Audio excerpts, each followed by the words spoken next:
Nais nating ipaalala, hindi tayo magsasawa na ulit-ulitin na sabihin, napakaluho ni Sara Duterte, 125 million in 11 days. Magandang araw sa aming mga kababayan, magandang araw sa mga manggagawa na tuloy-tuloy na sumusubaybay at nagbabantay sa budget hearing dito sa Kongreso, lalong-lalo na ang budget ng Office of the Vice President. Nais nating ipaalala, hindi tayo magsasawa na ulit-ulitin na sabihin, napakaluho ni Sara Duterte, 125 million in 11 days. Ibig sabihin, kada araw gumagastos siya ng mahigit 2 milyong piso.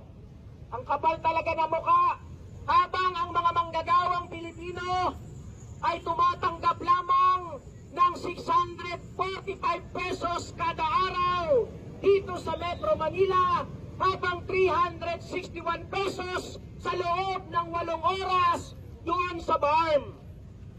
Mga kasama at mga kababayan, alam natin na kaya takot si Sara Duterte, ayaw magpaliwanag sa Kongreso dahil ayaw niyang mabalidate sa kanyang bunganga na siya ay isang korap na opisyal ng gobyerno sa ilalim ni Bongbong Marcos.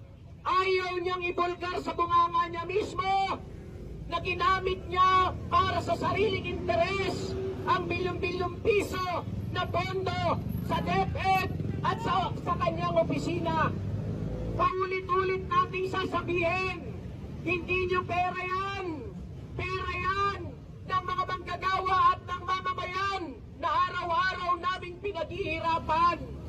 Kaya tungkulin ninyo bilang mga opisyal na gobyerno na ipaliwanag sa amin ang kada sentimo saan mapupunta yan. At kami malinaw dapat mapunta yan saan nyo na mga serbisyong panlipunan, lalong-lalo na ang paglikha ng pangmatagalang trabaho at may nakabubuhay na sahod. Mga kasama at mga kababayan, napakarami ng ebidensya.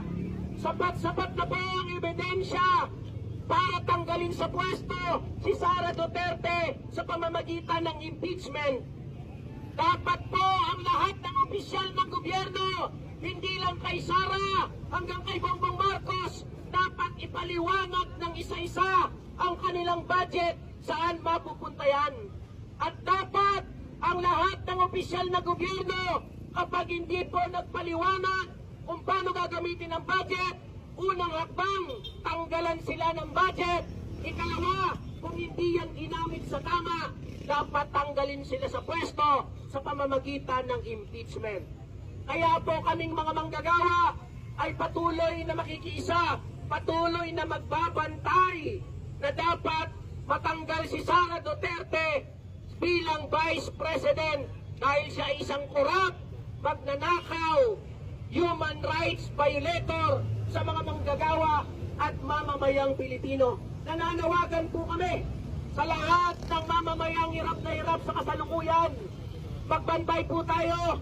Siguraduhin natin na si Sara Duterte ay matatanggal sa pwesto. Sara Duterte! Sara Duterte!